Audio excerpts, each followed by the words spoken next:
हम लोगों ने कल की क्लास में विजयनगर हम लोग कल ले रहे थे। विजयनगर के संदर्भ में हमने आपको बताया था कल कि विजयनगर में आपको 4 वंश आया था। आपको याद होगा, पहला वंश था संगम वंश, दूसरा वंश था सुलूक, तीसरा था कुलूक और चौथा था अरबिडू। हमने आपको ये बताया कि ये सफर शुरू हुआ था 1336 में। इस सफर को शुरुआत किया था हरिहर और बुक्का ने। हमने आपको बताया कि इसका जो सफर था ये 310 वर्ष का था, यानी 1640 वर्ष में रंगा तृतीय अंतिम शासक जो अरबिडू वंश था। तो वंश शुरू हुआ था संगम वंश से, वंश शुरू हुआ संगम से, खत्म हुआ अरबिडू से। शुरू हुआ किससे? हरिहर बुक्का से, खत्म किसके हुआ? रंगा। इस सभी के बीच में हमने आपको बताया कि इस पूरे 310 साल के कार्यकाल में जो सबसे महत्वपूर्ण शासक आया वो महत्वपूर्ण शासक था कृष्णदेव राय। हमने कल आपको ये भी बताया कि दक्षिण भारत में जब दिल्ली सल्तनत का दौर चल रहा था और एक नया सल्तनत भारत के गर्भ में पल रहा था जो मुगल सल्तनत, मुगल साम्राज्य, इस बीच में ऐसा एक प्रकार कहिए तो एक हिंदू साम्राज्य या तथाकथित हिंदू सल्तनत या हिंदू राजवंश का कहीं कोई इतिहास का बहुत ज्यादा मिलता नहीं है। बट ऐसे माहौल में होयसाला, विजयनगर की पूर्ववर्ती जाइएगा तो होयसाला, और होयसाला का जो शासक था वो था आपको वीर बल्लाल तृतीय। तो वीर बल्लाल तृतीय के खंडहर पर विजयनगर की इमारतों का निर्माण हुआ। लेकिन फिर एक समय ऐसा आया कि इस्लाम में खासकर जो मुगल हमलावर थे, इसके दौर के होते होते अन्य दबाव, राजनीतिक, आर्थिक, सामाजिक तमाम दबावों के बाद यह अपनी 1646 में इसका शासन खत्म होता है। हमने आपको बताया था कि यहीं पर एक नया वंश भी जन्म ले रहा था जिसमें था वोडेयर। और वोडेयर ने आगे चलकर क्या किया? मैसूर, और मैसूर से अगर आप मध्यकालीन का समापन और आधुनिक काल को लिंक करेंगे तो मैसूर में आपको किसका वंश मिलेगा? वो मिलेगा आपको हैदर अली, और हैदर अली के बाद इसका वंशज पुत्र टीपू सुल्तान, और फिर Tipu Sultan versus British East India company. ये आपका मॉडर्न हिस्ट्री का एस्पेक्ट बन जाता है।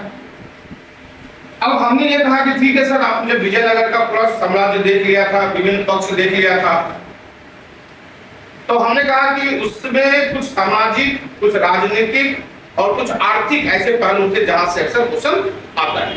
तो हमने उनको नाम दिया विजयनगर की यादें। तो विजयनगर की यादों में जाइएगा तो पहला तो होता है कि विजयनगर की जो याद है, जो इतिहास में दर्ज है, उस इतिहास में दर्ज कहां से हुआ, क्या किसी ने लिखा। तो आंसर आता है कि सर इतिहास में जो दस्तावेज हैं, उन दस्तावेजों को अगर अध्ययन किया गया तो आपको 3 नाम, 3 देश के, एक इटली, दूसरा रूस और तीसरा पुर्तगाल। अब आप इससे भी अंदाजा लगाएंगे कि उस जमाने में इटली का आदमी, रूस का आदमी, पुर्तगाल का आदमी और फारस का आदमी, 4 ये विजयनगर के दरबार में आते हैं। तो इसका मतलब यह है कि अगर इटली से, रूस से, पुर्तगाल से और फारस से अगर लोग आते हैं तो इसका मतलब भी है कि विजयनगर का अंतरराष्ट्रीय संबंध रहा होगा।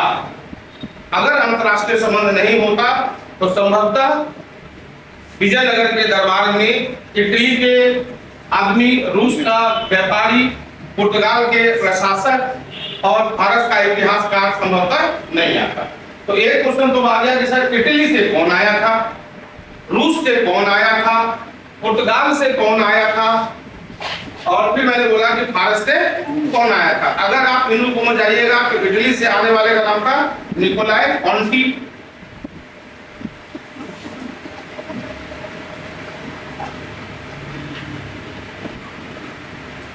तो इसी में दो क्वेश्चन छुपा हुआ है।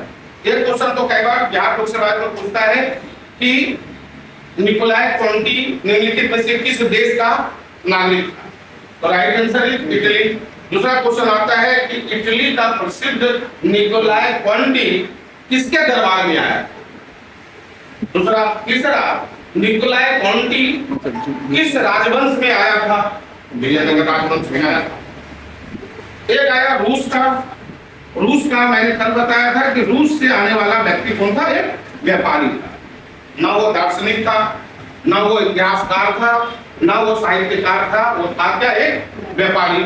और उसका नाम क्या था, रूस से आने वाले का नाम अल्थियस निकेटिन।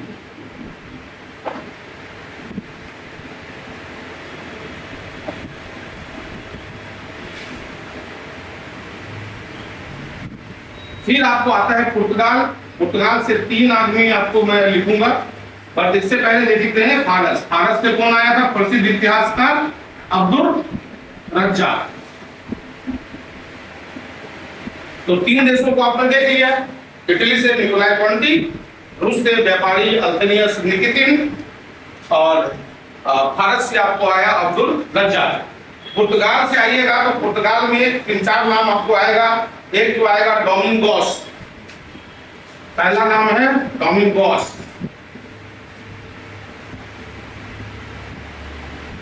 अगर आप यूपीएससी तक की तैयारी कर रहे हैं तो घर जाके थोड़ा सा इसका विस्तृत अध्ययन करिएगा। डोमिंगोस कब आया, क्या पर्पस था, क्या लिख लिया या क्या लिखा है। दूसरा नाम है बारबोसा। दूसरा नाम है बारबोसा। ये सारे नाम इतिहास में बहुत महत्वपूर्ण है। और तीसरा नाम आइएगा तो बारकोमा, ये 1905 में आया। तो हमने बोला कि भाई डोमिंगोस, बारबोसा और बारकोमा ये तीनों पुर्तगाली हैं। ये तीनों भी आपको विजयनगर में आते हैं। तो इन तीनों के आने से एक चीज संबंध हो गया। अगर आप सिविल सर्विस यूपीएससी में अगर आप जाते हैं, कोई अगर मन हुआ कभी जाने के लिए, और अंतरराष्ट्रीय संबंधों में कभी ऐसा हो गया कि भाई आज की तारीख में अगर आप आइएगा तो जो भारत और चीन के बीच जो नजदीकियां बढ़ रही हैं, आप यकीन करिए भारत और चीन के बीच वो नजदीकियां नहीं है। जो मीडिया दिखा रहा है वो भारत और चीन की नजदीकी बिल्कुल नहीं है, बल्कि वह नजदीकी है भारत और रूस का। रूस ने भारत को एससीओ में लाया। अगर आपको नहीं पता है तो आप जाके घर पे सर्च करिए, घर पे थोड़ा अध्ययन करिए। एससीओ करेंट अफेयर का भी क्वेश्चन है एससीओ। तो एससीओ में जो लाया है, अगर आप देखिएगा तो चीन ने लाया किसको, पाकिस्तान को लाया है, और रूस ने लाया है किसको, भारत। तो इस वजह से हमने कहा कि अभी जो मीडिया है वो ऐसा दिखा रहा है कि भारत और चीन के बीच संबंध हो रहे हैं, परंतु ज्यादातर संबंधों आप देखिएगा तो रूस और भारत के बीच। तो रूस और भारत के बीच अगर अंतरराष्ट्रीय संबंध में कोई क्वेश्चन आ गया किसी भी एग्जाम में, खासकर किसी डे में क्या आएगा, कोई यूपीएससी में आएगा, बीपीएससी में भी आ सकता है, मेंस में, बल्कि टीचर वाले में होता है क्वेश्चन नहीं आ सकता है। हाँ, टीचर वाले में ज्यादा क्वेश्चन बन सकता है किससे, अल्थेनियस निकेटिन से। तो अब हमने कहा कि अगर आपको आता है तो इतिहास भारत और रूस के बीच के संबंधों का अगर इतिहास जानना है या कुछ लिखना है तो शुरुआत करने के लिए आपको एक अच्छा मिल सकता है। चलिए, अब ये होगा। इसके अलावा अगर आप जाइएगा तो उसकी यादों में जाइएगा तो भाई कुछ बंदरगाह थे उस जमाने का, विजयनगर के समय का बंदरगाह। इतिहास में 300 से ज्यादा बंदरगाहों के नाम है इसमें, लेकिन प्रसिद्ध रूप से आइएगा तो जो बंदरगाह थे वो गोवा था, कालीकट था और पुलिकट। गोवा, कालीकट और पुलिकट। आपने मानचित्र में आपको मैं जब पहली क्लास लिया था तो मैंने आपको दिखलाया था, साम्राज्य फैला हुआ था यहाँ तक, है ना। बाद में हमने कहा था कि इधर जो रेड्डी वाला क्षेत्र था, रेड्डी वाले क्षेत्र को भी जीता था। गज बटेकर वाला जो उपाधि आया, इसका मतलब है कि यहाँ तक गया हुआ है। इसका मतलब है कि विजयनगर धीरे धीरे यहाँ तक जाने की कोशिश किया था। अब अगर इसमें आपने नोटिस करना शुरू किया होगा तो आपको पुलिकट झील यहां मिलेगा,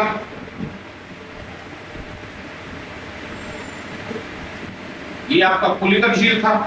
यहां आइएगा तो आपको कालीकट झील मिलेगा, काली झील नहीं बंदरगाह। और आप यहां जाइएगा तो ये आपको क्या मिलेगा, गोवा। इस जगह पे आइएगा तो आपको क्या मिलेगा, आज का हम्पी। और इससे थोड़ा सा ऊपर जाइएगा तो इस जगह पे आपको मिलेगा तालिकोटा।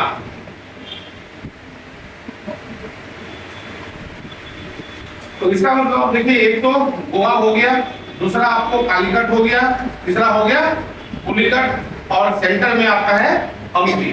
तो हमने ये कहा कि उस समय अगर बंदरगाहों के रूप में देखिएगा, क्वेश्चन आ गया कि निम्नलिखित में से कौन बंदरगाह विजयनगर साम्राज्य के समय में महत्वपूर्ण नहीं था।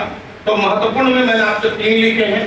एक तो आपको आया है गोवा, दूसरा आया है कालीकट, तीसरा आया है पुलिकट। और आगे आप डिटेल जाइएगा तो एक आएगा नागपट्टनम, नागपट्टनम, वो भी पुलिकट के आजू बाजू मिलेगा, है ना। तो क्या चलिए, तो 3 बंदरगाह आपके लिए याद रखिए, एक तो गोवा, दूसरा कालीकट, तीसरा हमने बोला पुलिकट। और सबसे ज्यादा बंदरगाह, 300 से ज्यादा बंदरगाहों की चर्चा विजयनगर साम्राज्य की कहानी में है। इसके अलावा चलिएगा तो विजयनगर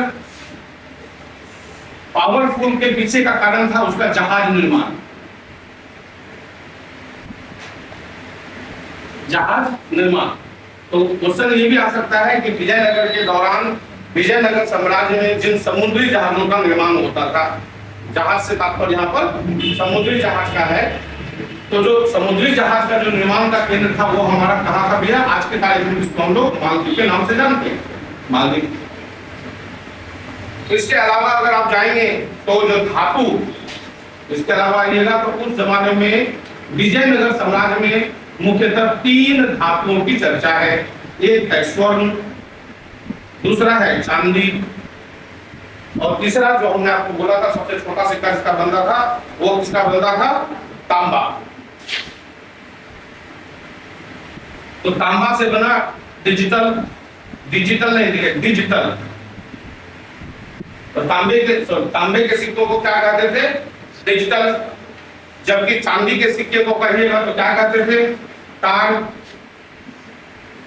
और स्वर्ण के सिक्के में 2 नाम आपको याद रखना है। स्वर्ण का जो सिक्का होता था, एक को कहा जाता था बड़ा और दूसरे को कहते थे पेड़दा।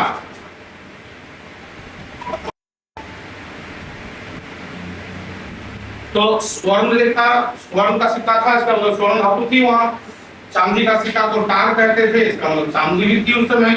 और तांबा के सिक्के को क्या कहा जाता था, डिजिटल, इसका मतलब तांबा। ये 3 प्रमुख धातु उस समय था। लेकिन अगर आपको क्वेश्चन आ गया तो बड़ा क्या था, सिक्का था, पेड़दा वाज आल्सो द सिक्का, टार वाज आल्सो द सिक्का, and the digital was also the coin. लेकिन इन कॉइनों के बीच से अगर आपको क्वेश्चन पूछ दिया गया कि विजयनगर साम्राज्य के समय में सबसे प्रमुख या सबसे ज्यादा प्रचलित सिक्का कौन सा था, सबसे ज्यादा प्रचलित सिक्का कौन सा था, तो उस सिक्के को कहा जाता था फनम। सिक्का का क्या कहा जाता था, फनम।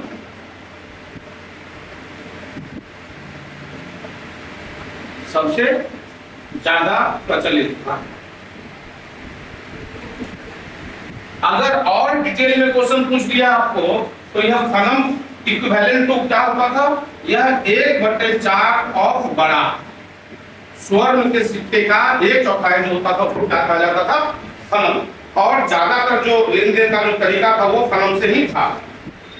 अगर सामाजिक सिस्टम में आएंगे, अगर सामाजिक व्यवस्था में आएंगे मित्रों,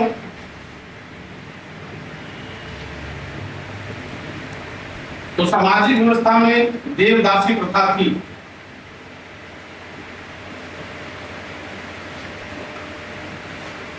और जब आप देवदासी प्रथा जानते हैं या सुनते हैं तो घर जाइएगा तो इस चीज को भी अच्छे से खोजिएगा कि देवदासी प्रथा को बंद किसने करवाया था भारत में। अगर आप देवदासी को जान रहे हैं तो देवदासी से जुड़ा हुआ एक नाम नांगेली भी जरूर जानिएगा। मैं नाम बोल रहा हूं, नांगेली। मैं इन चूंकि छोटा सा शहर है मित्रों, तो छोटे से शहर में कई मर्यादाएं हो जाती है, सामाजिक मर्यादा हो जाता है, क्लासरूम का मर्यादा होता है, बहुत कुछ आप चाह कर भी नहीं पढ़ा सकते। लेकिन आप नांगेली के बारे में जाइएगा, एक प्रकार का टैक्स देना पड़ता था और वो टैक्स कहलाता था ब्रेस्ट टैक्स या स्तन टैक्स। तो उसके कारण ये ऐतिहासिक आइकन है, ये इसने क्या किया था। और इसके बाद ही नांगेली के बाद ही बेसिकली वो जो टैक्स होता था जिसको मैंने ब्रेस्ट टैक्स बोला वो खत्म हुआ है। तो एक हो गया देवदासी प्रथा, दूसरा था जाति प्रथा थी या नहीं थी? बिल्कुल थी। हाँ, ये भी था, जाति प्रथा भी था। इसके अलावा अगर आप जाएंगे, एक क्वेश्चन आता है कि दास प्रथा को क्या कहा जाता था? ये एक शब्द आया हुआ है, दास प्रथा को कहा जाता था देशबद्ध।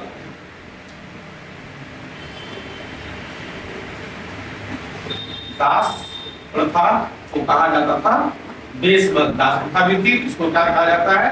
देशबद्ध कहा गया। इसके अलावा और क्या हो सकता है? अगर आपको क्वेश्चन आ जाए कि भाई दास विजयनगर साम्राज्य में दास व्यवस्था थी, इसका उदाहरण कहां से मिलता है या इसका संदर्भ किसके किताबों से मिलता है? तो राइट आंसर इज निकोलाई कॉन्टी। दास व्यवस्था विजयनगर में था, ये कहां से मिलता है? संदर्भ क्या है इसका या रेफरेंस क्या है? इटली के किसने कहा? निकोलाई कॉन्टी के साहित्य से।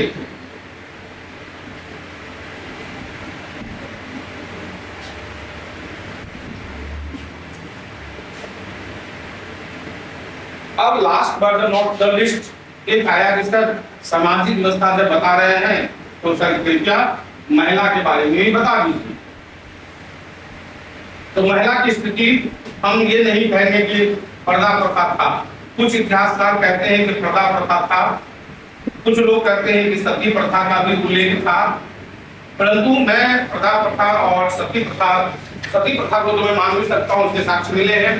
परंतु पुर्तगाली जो लेखिका थी, पुर्तगाली लेखिका में एक नाम और लिख लीजिएगा, मुनिच। पुर्तगाली में एक नाम और लिख लीजिएगा, मुनिच। ये महिला थी। तो अब हमने बोला कि महिलाओं के बारे में अगर आप पुर्तगाली लेखिका मुनिच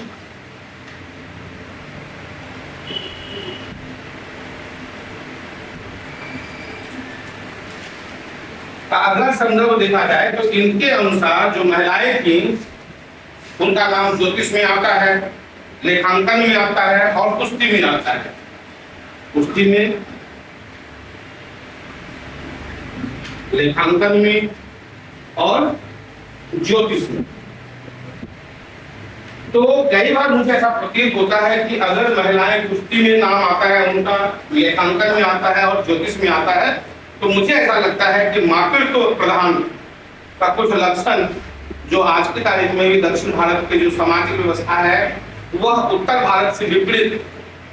उत्तर भारत में क्या है? पुरुष प्रधान है या पितृ प्रधान।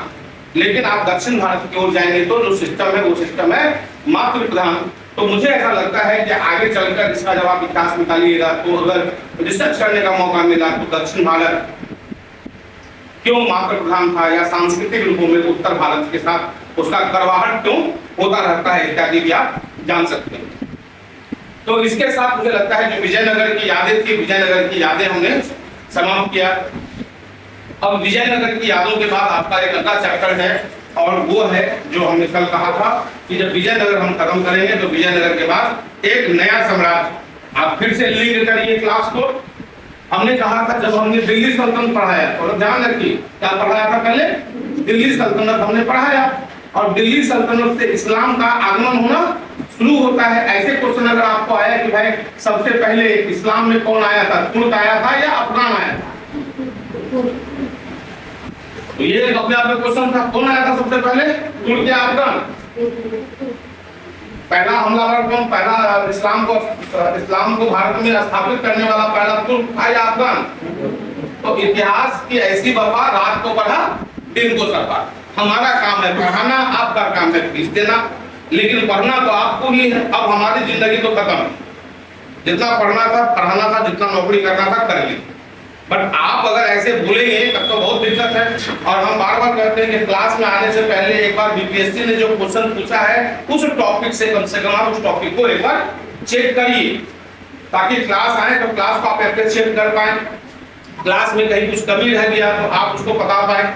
और 20 साल 22 साल का क्वेश्चन आप उठा के देखिए, ऐसा नहीं है कि आज से 20 साल पहले जो क्वेश्चन आया था वो नहीं आएगा। बहरहाल हमने आपको बोला कि भाई भारत में तुर्क और अफगान आया, मध्यकालीन यही होता है, और उत्तर मध्यकालीन। उसके बाद आपको दिल्ली सल्तनत की अवस्था होती है, या गुलाम वंश कहिए, है ना। शुरुआत होती है किससे? गुलाम वंश से। दिल्ली सल्तनत गुलाम वंश से शुरू होकर खत्म होता है किस वंश पे? सैयद वंश, लोधी वंश, खिलजी वंश, लोधी वंश। क्यों? कम से कम ये तो याद होना चाहिए, उसका नाम था इब्राहिम लोधी और साल था 1526, जिसमें पानीपत की प्रथम युद्ध हुई थी। तो इसका मतलब है कि पानीपत के बाद अगर आप आते हो तो ऐतिहासिक रूप में एक साम्राज्य स्थापित होता है, वह है मुगल साम्राज्य। लेकिन हमने क्या बोला था कि आप ऐसा गलती मत करिए, दिल्ली सल्तनत खत्म और सीधे मुगल सल्तनत शुरू। अगर आपने ऐसा किया तो हमने आपको विगत क्लासेज में जो मैंने पढ़ाया 1 2 3 और ये क्या 4, पहला हमने आपको बताया था खानदेश। खानदेश आप नहीं पढ़ पाओगे क्योंकि ऐसा है ना, लिंक होता है ना, एकदम धुआंधार इतिहास कर रहे हैं। और धुआंधार इतिहास में क्या हुआ? दिल्ली सल्तनत खत्म किए और दिल्ली सल्तनत के बाद मुगल साम्राज्य आरंभ हो गया। अरे भैया, दिल्ली सल्तनत के बाद मुगल साम्राज्य आरंभ हो गया तो मुगल साम्राज्य ने किसके कफन से अपना सिंहासन बनाया? कोई तो शासन होगा। तो दिल्ली सल्तनत के पतन के बाद आपको एक आया था खानदेश। खानदेश के बाद आया था आपका बहमनी, ये आया था बहमनी। और फिर बहमनी के पतन के बाद क्या हुआ था? दक्कन के 5 सल्तनत, दक्कन के 5 सल्तनत। और दक्कन जब खत्म हुआ तब क्या आया आपको भाई? विजयनगर। तो विजयनगर, तो इसका मतलब है कि दिल्ली सल्तनत को खत्म करिए, अर्थात इब्राहिम लोदी को 1526 में आप खत्म करिए। इब्राहिम लोदी को, लोधी वंश को खत्म करिए। लोधी वंश को खत्म करने के बाद खानदेश पढ़े, बहमनी पढ़िए। बहमनी के बाद बहमनी के पतन से निकला हुआ दक्कन के 5 सल्तनत, अहमदनगर, बीजापुर, बिदर, बरार और गोलकुंडा। जब ये भी खत्म होता है तब आपको अगला आता है आपको विजयनगर। और जब विजयनगर आते हैं तो विजयनगर में हमने आपको बताया 3-4 वंश, संगम वंश, सुलूक वंश, तुलुक वंश और अलीबिडु वंश। 1326 से शुरू हुआ, 310 साल 1646 में खत्म हुआ। जब ये खत्म हो जाता है तब आप क्या करते हैं? एक नया जो साम्राज्य स्थापित होता है, क्योंकि जो बहमनी या दक्कन के जो सल्तनत थे, चाहे बिदर था, चाहे बरार था, चाहे अहमदनगर था, चाहे बीजापुर था, चाहे वो गोलकुंडा था, तो धीरे धीरे क्या होता है? कभी औरंगजेब हड़प लेता है, कभी शाहजहां हड़प लेता है, कभी अकबर मिला लेता है। तो मिलाने के बाद एक पूरा सल्तनत तैयार होता है, एक पूरी गुंडागर्दी तैयार होती है, और वो गुंडागर्दी कहलाता है मुगल गुंडागर्दी, जिसको हम मुगल साम्राज्य के नाम से पढ़ते हैं। तो हमने इस क्रम में दिल्ली सल्तनत खत्म किया, खानदेश खत्म किया, बहमनी खत्म किया, बहमनी के गर्भ से निकला हुआ दक्कन के 5 सल्तनत खत्म किए, दक्कन के 5 सल्तनत के बाद विजयनगर का वैभव, और विजयनगर के वैभव की विरासतों में छुपा हुआ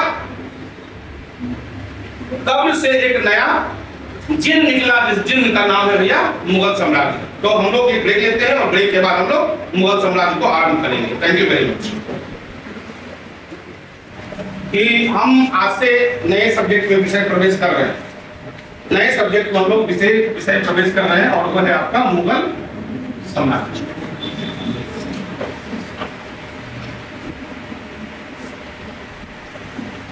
अभी जो मुगल साम्राज्य है, मसला अब इस बात का है कि सर ये मुगल आया कहां से, मुगल थे कौन, मुगलई चिकन का कंसेप्ट कहां से आया, तो क्या कहेंगे आप? देखिए अंतरराष्ट्रीय संबंध में, अब मैंने कहा मुगलई चिकन, तो आप सोचेंगे वो इतिहास में कहां से जुड़ी है। आप जानिए कि अंतरराष्ट्रीय संबंध के बहुत बड़े दिग्गज प्रोफेसर हैं, इनफैक्ट भारत में उससे बड़ा कोई प्रोफेसर नहीं। नाम है उनका डॉक्टर पुष्पेश पंत। आप अपने मोबाइल पे डॉक्टर सर्च करिएगा, डॉक्टर पुष्पेश पंत। और मैं धन्य हूं कि उनका मैं चला रहा। मैंने उनसे पढ़ा है, लेकिन अपने रिटायरमेंट के बाद डॉक्टर पुष्पेश पंत आज क्या कर रहे हैं। जब रिटायर नहीं किए थे तो अंतर्राष्ट्रीय संबंध में उन्होंने किताब लिखा, लेकिन आज की तारीख में वो जो किताबें लिख रहे हैं उसमें वो लिख रहे हैं भारत के स्वादिष्ट व्यंजन, भारत के स्वादिष्ट व्यंजन। और व्यंजन में भी भारत का इतिहास छुपा हुआ है, भारत के व्यंजन में इतिहास छुपा हुआ है। मक्का यहाँ का नहीं था, कहाँ से आया, इत्यादि इत्यादि।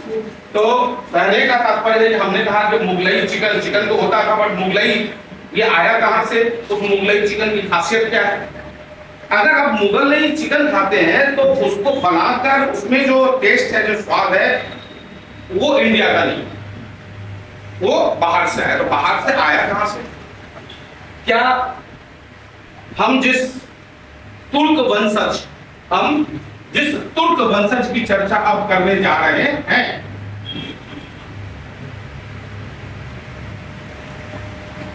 ये आया कहां से, क्या सिर्फ भारत में आया या कहीं और भी आया। तो थोड़ा सा आप देखिए, जब मुगल साम्राज्य आप आरंभ करते हैं दोस्तों, तो आप नाम किसका लेते हो, सबसे पहला नाम लेते हो आप बाबर का, कि भाई बाबर। बट बाबर आया कहां से, तो ये कहते हैं कि चगतई, कहीं कहीं चुगतई, कहीं कहीं चगतई, तो चगतई वंशज। अब आपको ये भी आश्चर्य होगा कि चगतई क्या था बेटा, ये भाषा थी।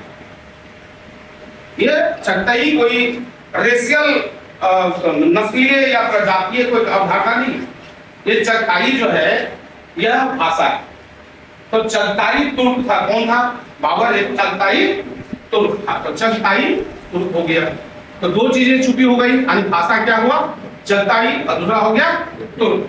जैसे अभी तो क्वेश्चन आएगा, बाबरनामा का नाम आपने सुना होगा, तो भाई बाबरनामा जो है वो किस भाषा में लिखी गई, तो आप कुछ लोग कहेंगे फारसी में लिखी गई। मैं कहूंगा कि भाई तू बाबरनामा फारसी में लिखा ही नहीं गया। बाबरनामा जो है शुरुआती तौर पे बाबर ने अपनी आत्मकथा, जब बाबर ने अपनी आत्मकथा लिखना शुरू किया था तो शुरुआती तौर पे वो क्या था, तुजुक ए बाबरी, तुजुक ए बाबरी कहीं मैंने लिखा था, इसका किताब का नाम था तुजुक ए बाबरी। और ये तुजुक ए बाबरी जो था ये कौन सी भाषा में था, चगताई भाषा में था, है ना, ये आपको था चगताई भाषा में। और बाद में जब अकबर का समय आता है, जो इसका पोता बनता है, बाबर का पोता अकबर, तो हमने ये कहा कि जब बाबर का समय आता है, और संभवतः वो कौन सा साल था, 1800 के आसपास का समय होगा, तो उस समय जब आप आइएगा 1800 के आसपास में जब आइएगा, तब एक लेखक आता है, उस लेखक का नाम क्या था, रहीम खान ए खानम, लेखक जी रहीम खान ए खानम। अब तब जाके जब फारसी में क्या होता है मित्रों, अनुवादित होता है, और नाम क्या पड़ता है इसका, बाबरनामा।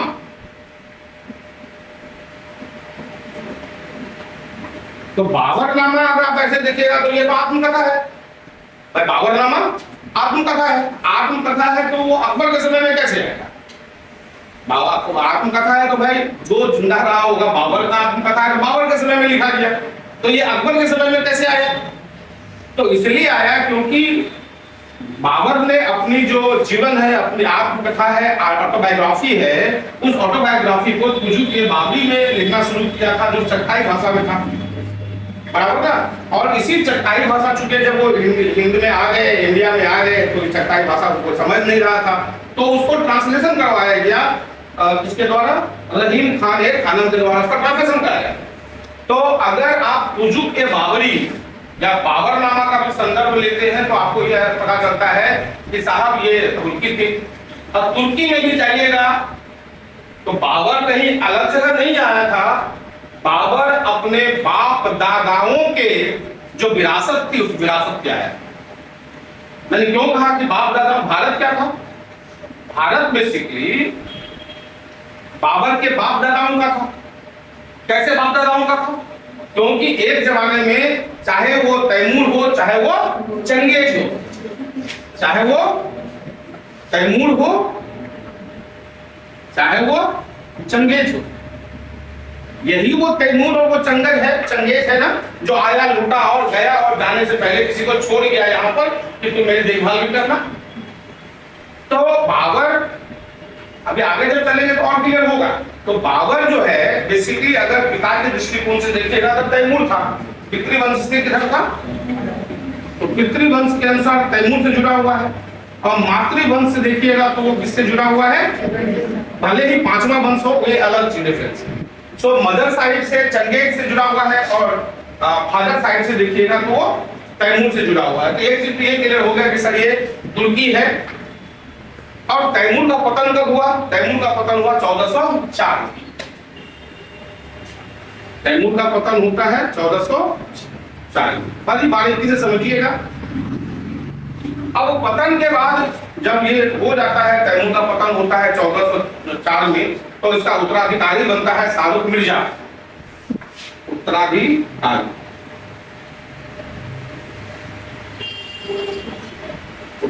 बनता है शाहरुख मिर्जा।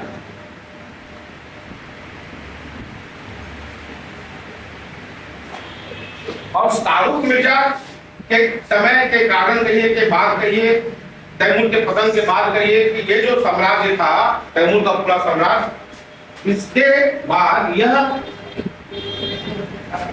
3 या 4 मैं चाहूंगा ये 4 में बढ़ता है। कुछ इतिहासकार इसको 3 करते हैं, कुछ 4 कहते हैं। तो 4 साम्राज्य मैं आपको लिख रहा हूं। पहला साम्राज्य आप जानते हैं जो हमको पढ़ना है, वह है मुगल साम्राज्य। दूसरा मुगल साम्राज्य कहां आया है, भारत में पनपा। इसका दूसरा साम्राज्य क्या था, सफवी।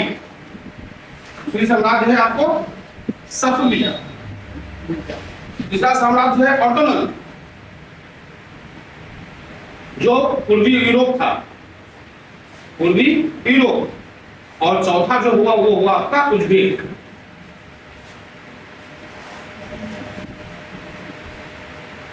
अब इस दृष्टिकोण से देखिएगा तो मुगल तो आ गया भारत में। सफवी कहां बसे, बारूद साम्राज्य। कहां पर, बारूद का साम्राज्य। बारूद का साम्राज्य कौन जाना जाता है, आप आइएगा तो आपको एक कंसेप्ट मिलेगा कि भारत में बाबर ने तुलगामा युद्ध प्रणाली आरंभ किया था। कौन सी प्रणाली, तुलगामा युद्ध प्रणाली। तो तुलगामा युद्ध प्रणाली किससे संबंधित है, बाबर का जीत का श्रेय क्यों जाता है, बाबर जीता क्यों, तोपखाना। अगर तोपखाना नहीं होता, और तोपखाना के पहले क्या, बारूद। अगर बारूद नहीं होता तो तोपखाना नहीं होता, तोपखाना नहीं होता तो वो जीत नहीं पाता। तो वो तुलगामा प्रणाली जो है वो शुरू हुआ। तो अब हमने कहा कि बारूद का साम्राज्य, हम तो ले रहे हैं बाबर कहा, मुगल में, लेकिन हम क्या बोल रहे हैं कि दूसरा वंश कौन सा हुआ, सफवी। सफवी वंश क्या कहा, बारूद का साम्राज्य। तो बारूद के साम्राज्य किस क्षेत्र को कहा जाता है, बारूद का साम्राज्य बोला जाता है ईरान। ईरानी जो क्षेत्र है उस ईरान को कहा गया आपको कौन सा क्षेत्र, सफवी।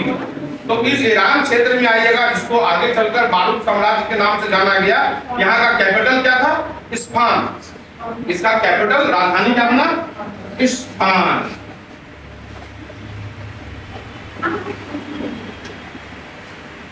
अगर भाषा में कहिएगा तो इस्फहान को क्या कहा गया, निस्फ ए जहां।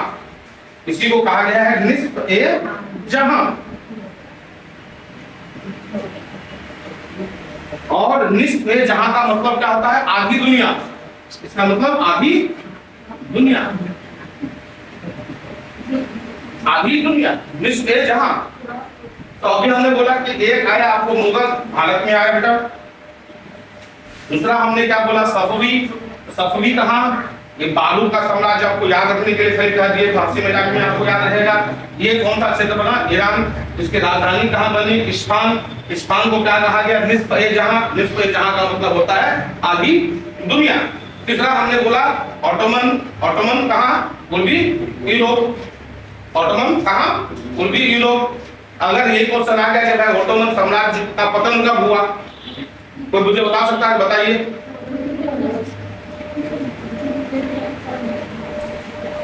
ऑटोमन साम्राज्य का पतन, मैं साल आपको देता हूं 1922, 1922। आधुनिक भारत के इतिहास में, भारत के आधुनिक भारत के इतिहास में मैंने 1922 बताया था। अगर आपको याद नहीं है तो वो था 1922 और 1924 याद रखिएगा। 1922 था सेब्रिज की संधि और 1924 था खलीफा पद का समापन। तो जो खलीफा पद समाप्त हो गया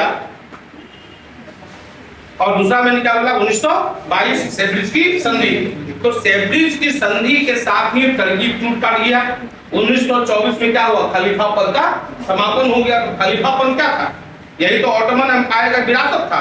और ऑटोमन एम्पायर की विरासतें हमने आपको ये कब पढ़ाया था, खिलाफत आंदोलन में पढ़ाया था कि खिलाफत और असहयोग एक साथ चला, लेकिन खिलाफत असहयोग जो है 1922 में स्थगित हो गया था, जबकि जो दूसरा खिलाफत आंदोलन था वो कब तक चला, 1924 तक चला। क्यों चला, क्योंकि 1924 में आके खलीफा का पद ही खत्म, न रहेगा बांस न बजेगी बांसुरी।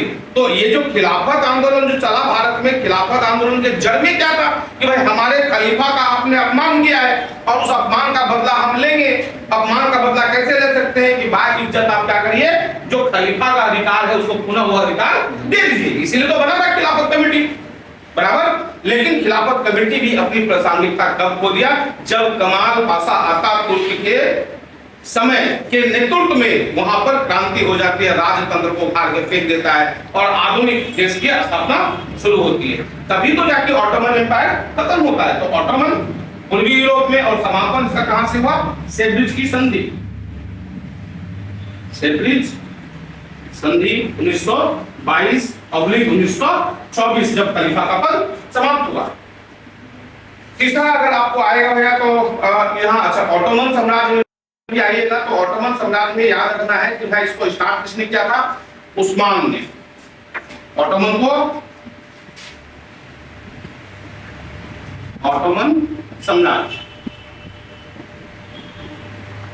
जिनका विश्व इतिहास है, यूपीएससी वाले के लिए जीके, सिविल सर्विस के लिए यूपीएससी वाले का तो क्वेश्चन है नहीं, टीचर में खासकर जो प्राइमरी वाले हैं उसके लिए पता नहीं कहां से क्वेश्चन पूछेगा, और खासकर जो 11 12 या 9 10 के इतिहास के लोग हैं उनको तो ये सब पता होना चाहिए, है ना। तो ऑटोमन साम्राज्य को किसने, उस्मान प्रथम ने कहां से शुरू किया था, अनातोलिया से शुरू किया था। और ये समापन कहां होता है, इस्तांबुल। इस्तांबुल का पतन या दुनिया का पतन, अंग्रेजी में कॉन्स्टेंटिनोपल।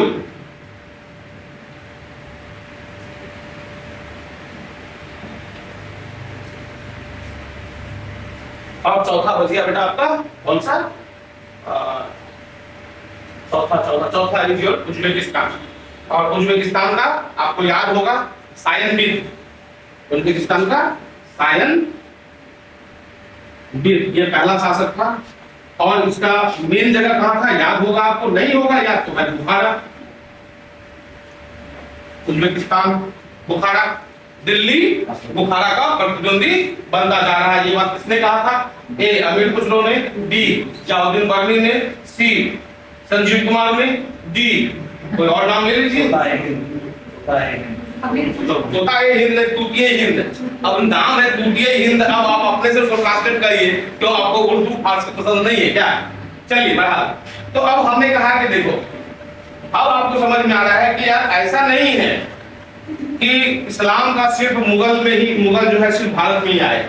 मुगल के वंशजों ने जो शब्द रखा इस्फान निफ्त ए जहां, यानी आधी दुनिया, उसने वाकई में आधी दुनिया को फैलाकर आधी दुनिया में अपने विचारों को लेकर गया और वो फैले। अब इसको और आप डिटेल में वैचारिक रूपों में इंटेलेक्चुअलिज्म से आपको समझिएगा।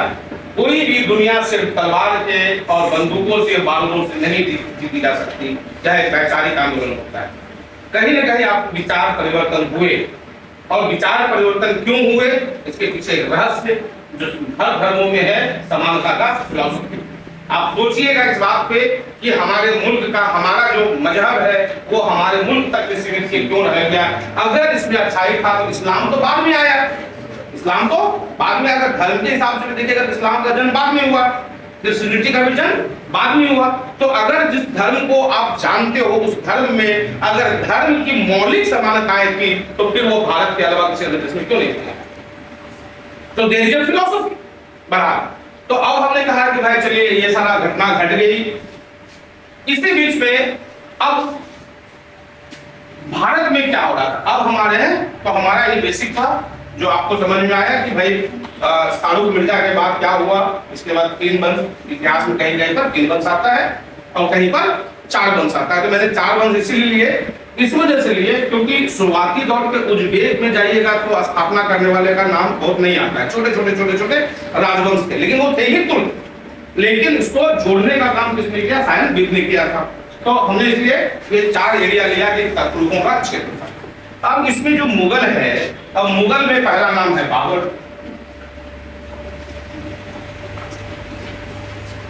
अब बाबर जो है तो राजवंश का, बाबर है तो वो राजवंश का।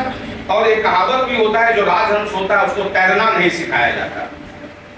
राजहंस को तैरना, हंस और होता है चिकन को हिंदी में क्या कहते हैं? मुर्गा, है ना। तो मुर्गा मुर्गी वर्सेस हंस है तो एक ही प्रजाति का, बट दोनों में बेसिक डिफरेंसेस है। बेसिक डिफरेंस क्या है?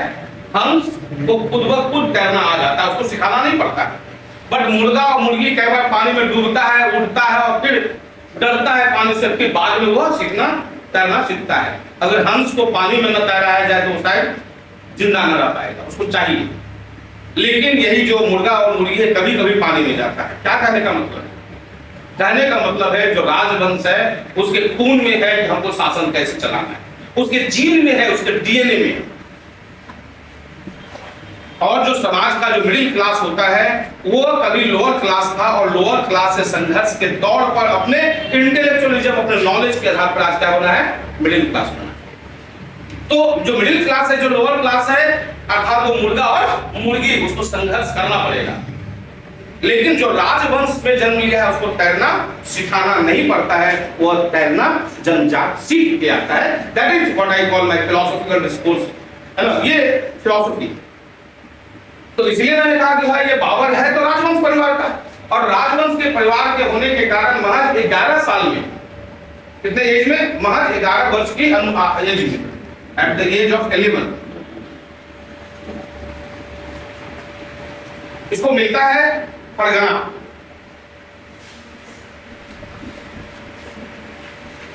अब फरगना क्या है? Is equal to Uzbekistan.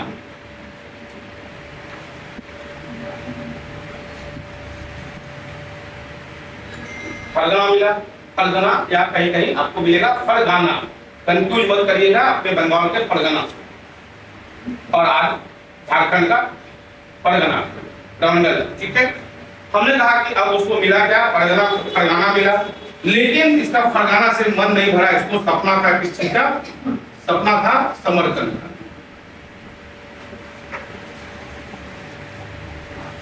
सपना था इसका समरकंद का, और समरकंद भी कहाँ है ये भी आपको मैं बता चुका हूं। और जब ये सपना कर रहा था या फरगना के बाद ये सोच रहा था कि भाई हमको समरकंद जीतना है, इसी समय में क्या होता है? इस समय उज्बेकिस्तान में विद्रोह हो जाता है। और जब विद्रोह होता है तो जो उज्बेकिस्तान के शासक कोई वो इस विद्रोह को दबाने में व्यस्त है, और ये तो राजवंशी परिवार का, इसने कहा मौका का फायदा उठाओ। अब मौका का फायदा उठा के क्या किया इसने? काबुल को फतह किया 1504 में। इसका फायदा उठाया, फायदा उठा के इसने कहां पहुंच गया? काबुल 1504 में। तो भाई इसका उद्देश्य तो समरकंद था, इसका सपना तो उज्बेकिस्तान वाले क्षेत्र में जा रहा था। लेकिन जब यह कहां जीता? काबुल जीता 1504 में।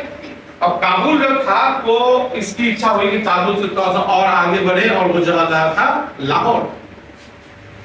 काबुल के बाद जब ये लाहौर पहुंचता है तो लाहौर में जब यह था, मुझे अगर गलत नहीं हूं तो संभवतः 524 दो बार जीतेगा, 1525 में भी जीतेगा, अभी बताएंगे।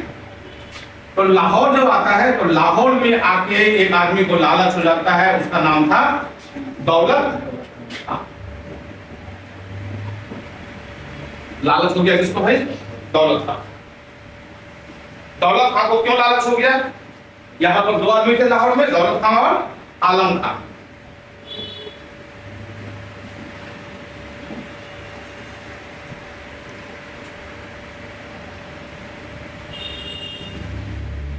अब ये जो क्षेत्र है लाहौर वाला क्षेत्र, ये तो अगर आपने दिल्ली सल्तनत पढ़ा तो उसकी दिल्ली सल्तनत की शुरुआती राजधानी कहाँ? लाहौर। लाहौर के बाद कहाँ? आगरा। आगरा के बाद कहाँ? दिल्ली। तो ये तो एक बीच में और भी जगह दौलताबाद, नीमगिरी, ये सब बना, ये छोटी मोटी जगह है। पर भारत की जो राजधानी है वो तो भैया लाहौर था, शुरुआती लाहौर। तो बोले लाहौर में दौलत खान अगर था और आलम खान था तो ये तो भारतीय रहा होगा उस समय का भारत, ऐसे ना? तो उस समय का भारत अगर था और दौलत खां और आलम खां लाहौर में था, तो इस दौलत खां और आलम खां ने बाबर का सहायता क्यों किया? बाबर की क्या की? सहायता की। तो बाबर की सहायता दौलत खां और आलम खां ने क्यों किया? उसको इस बात का डर नहीं था कि अगर बाबर ये जीत जाएगा तो भाई ये जो भी हम लाहौर में है ये भी हमारे हाथ से निकल जाएगा। इसका उद्देश्य क्या था कि दौलत खान और आलम खान ने थोड़ा सा इतिहास की पढ़ाई की, और इतिहास की पढ़ाई से उसने यह सीखा था कि इसके दादा परदादा जो भी आए भारत लूटे और वापस चले गए, तो ये भी यहाँ आया है, लूटेगा, कूटेगा और चला जाएगा, और जब चला जाएगा तो इस जगह का मालिक कौन? हम बन जाएंगे। तो लाहौर का शासक बनना उसकी महत्वाकांक्षा था दौलत खान का, कि पड़ोसी विदेशी की सहायता से यहाँ को कब्जा किया जाए, और कब्जा करने के बाद जब लूट फूट के यहाँ से चला जाएगा, और चला जाएगा तो हम यहाँ का क्या बन जाएंगे? शासक बन जाएंगे। तो ये शुरुआती होता है, बराबर है, कोई दिक्कत नहीं। लाहौर जीतने के बाद ये थोड़ा और आगे बढ़ता है। जैसे ही यह आगे बढ़ता है, इसने क्या कर दिया? विद्रोह। क्यों विद्रोह कर दिया? भाई मैंने तुमको सहायता दिया था इसलिए कि तुम जीतोगे और मुझे यहाँ का प्रभारी बना दोगे, बट उल्टा क्या किए तुमने? प्रभारी तो हमको बनाया नहीं, अपना शासन खुद तुम शुरू कर दिए। जब तुम आगे चल पड़े तो ऐसा हुआ, क्या हुआ कि भाई ये आगे कहां बढ़ा था? वापस काबुल की ओर चला गया था। तो जब काबुल ये जा रहा है, कौन? बाबर जा रहा है काबुल की ओर, और इधर कौन विद्रोह कर रहा है? दौलत खान और आलम खान। फिर वह काबुल से वापस आता है। काबुल से वापस कब आया? 1525 है ना? 1525, सॉरी लिखा गया है ना 1525। और 1525 में दोबारा किसको जीता? लाहौर। अब जब लाहौर जीत लिया, जिसने कहा कि न रहेगा बांस न बजेगी बांसुरी, थोड़ा सा और आगे बढ़ते हैं, इसका जो शासक है उसको ही खत्म कर देते हैं। तब जो है लाहौर जीतने के बाद बाबर आगे बढ़ता है, और जब आगे बढ़ता है तो एक जगह आता है, जगह का नाम है पानीपत। साल है ये 1526, और इस जगह इसको मुलाकात होती है किससे? इब्राहिम लोदी से। और इब्राहिम लोदी हारता है और बाबर जीतता है। इतिहास में इसी को कहा गया पानीपत का प्रथम।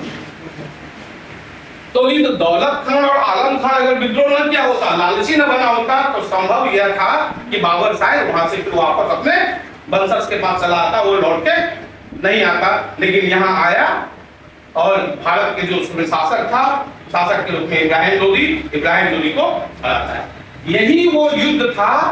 इसी युद्ध में पहली बार जो हमने आपको युद्ध प्रणाली बोला था, अगर आपको याद है, तो युद्ध प्रणाली क्या था? तुलगामा युद्ध प्रणाली का इस्तेमाल होता है।